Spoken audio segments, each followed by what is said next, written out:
The hardware does not match the bricks. Terrible reference. It's good, though. Yeah, I mean, it makes sense. it does make sense. All right, so let me read the quote from the Bloomberg article here. Arun, if you could scroll up a little bit so I can read it. I can't see anything over there. There you go. All right, so U.S. job growth in the year through March was likely far less robust than initially estimated, which risks fueling concerns that the Federal Reserve is falling further behind the curve to lower interest rates. Well, let me see. If you move the curve while they're adjusting to it, yeah, they're falling behind. Yeah, exactly. And then when everyone calls them out for cutting too late, now what are they going to do? It's the Spider-Man meme. They're pointing at the Fed, Oh, yeah. and the Fed's pointing back at the government, and that's all it is. That's going to be the YouTube cover for this episode. God damn it, we're doing a lot of knuckle fisting today, but a lot It's of the I told you so Yeah, episode. We told you so. Come on. Man, we were out here. Yeah. For like years. We out here. We just, damn it. While JP Morgan Chase & Co. forecasters see a decline of about 360,000, Goldman Sachs indicated it could be as large as 1 million. Goldman Sachs Group, by the way, wait, Arun, I did reverse. Yeah. And Wells Fargo economists expect the government's preliminary benchmark revisions on Wednesday to show payroll growth in the year through March was at least 600,000 weaker than currently estimated, about 50,000 a month. Where did the numbers wind up? A lot different than those numbers. Hold on, we'll get there in a moment. There are a number of caveats in the preliminary figure, but a downward revision to employment of more than 501,000 would be the largest in 15 years and suggests the labor market has been cooling for longer and perhaps more so than originally thought. The final numbers are due early next year. However, we've got some numbers for you for some perspective. We're going to that first box there, Arun. There you go. Thank you very much. All right. So, a look at the preliminary estimates in recent years. Goldman Sachs saw a $600,000 to $1 million decline in upcoming count. In 2018, it was a 43,000 job revision upward. In 2019, it was a 501,000 revision downward, second largest in history. Mm-hmm. In 2020, 173,000 down. In 2021, 166,000 down. In 2022, 462,000 up. In 2023, it was 306,000 down. Mm-hmm. Okay, so you've got some pretty significant movement there. Where did we wind up this year, kids?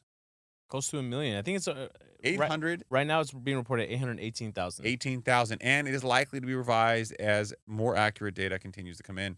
Arun, if you can go to the next article, please, just because I'd like to continue the I told you so trend here. This is from today. The U.S. economy created 818,000 fewer jobs than previously reported.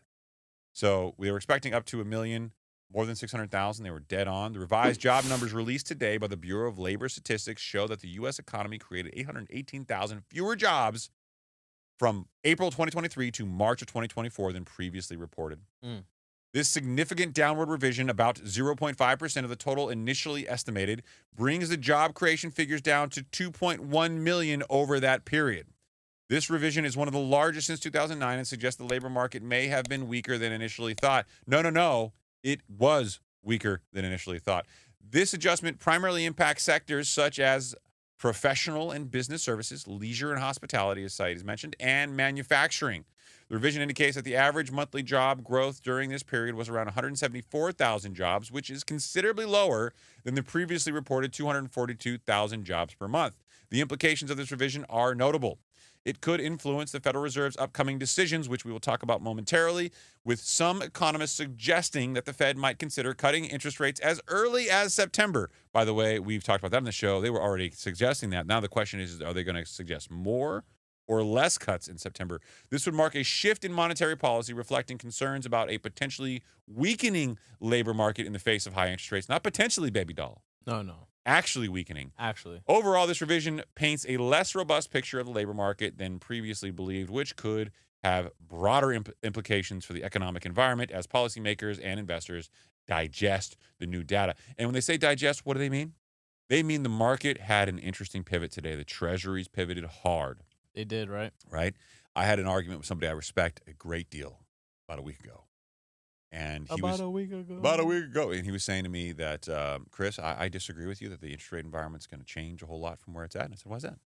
He said, I think the treasuries have already baked in this rate cut scenario. And I was like, nope, I disagree. Doubt it. I disagree wholeheartedly. Yeah. Then I asked him, can you clarify? And he said, I just think it's baked in. Well, today, this report comes out, and guess what? Treasury is going all sorts of nuts. Yeah. And when they did, regional bank stocks, community bank sector, their stock prices all went up because they saw this as a heavy amount of pressure. Now, the Fed, as you know, is data dependent. Mm-hmm. They're waiting on data. At the end of this week, they're going to be in Jackson Hole. Woo! Jackson Hole. And the FOMC is going to get together and they're going to talk about the economy. Not just FOMC. There's going to be anyone that has a name in finance. You're going to have politicians there. Everyone going to be there. About. I'm still waiting for my invite. I know it's coming. Yeah, it's got to come, right? From the Federal Reserve of Kansas City, right? Mm-hmm. They're going to hold the symposium there for all the simps in finance. And they're all going to get together. And everyone's going to be looking at your boy JP. You think Taylor Swift goes to that? Why, for the simps? Yeah. I mean, looking for, That's a great name. A symposium for simps? Blue eyes. What? A symposium for simps. The Simp Symposium? that should be our first masterclass. Yeah. Everybody get out your wallet. Give me everything that's in it. Congratulations, you've now completed Ryan Pineda's course. That's good. You learned nothing. And you got everything. Yeah. Ironically. Well, at the Jackson Hole fallout press conferences and interviews, you will see a lot of people talking about this. This is probably the last thing that really needed to happen ahead of the September FOMC meeting, which is going to create pressure. I don't know if there's a way to relieve the pressure. Now it's not a rhetoric anymore. It used to be there was 2 cuts kind of baked in. September, December was kind of your overwhelming probability of 25 basis points each. Now people are saying, whoa, shit, we need 50 basis points in September to stop this. This is a bad trend. Yeah. All this is bad, bad, bad. I still think you get 25 in September.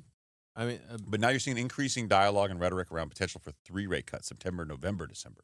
As of right now, the Chicago Mercantile Exchange, if you give any weight to it whatsoever, the chances of a 25 basis point rate cut increased today by 2.5%. So it's at basically around 70%.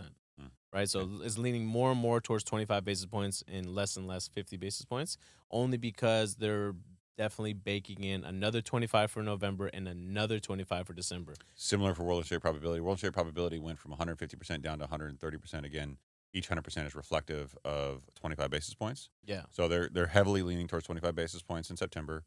We're now at 100% for November for 25 basis points, and we're now at 100% in December. Yeah, which feels like it's a little bit too far out, but really tells you what the market is thinking is going to happen over the next couple of months and why this is all important to you. Because as of right now, I think if you're looking to, let's say, buy a home, they've already baked in the first interest rate cut, right? Yeah. I think rates on a 30-year mortgage right now are hovering around 6.5%, right? I don't know how many more rate cuts they've already taken into account. I don't think much more.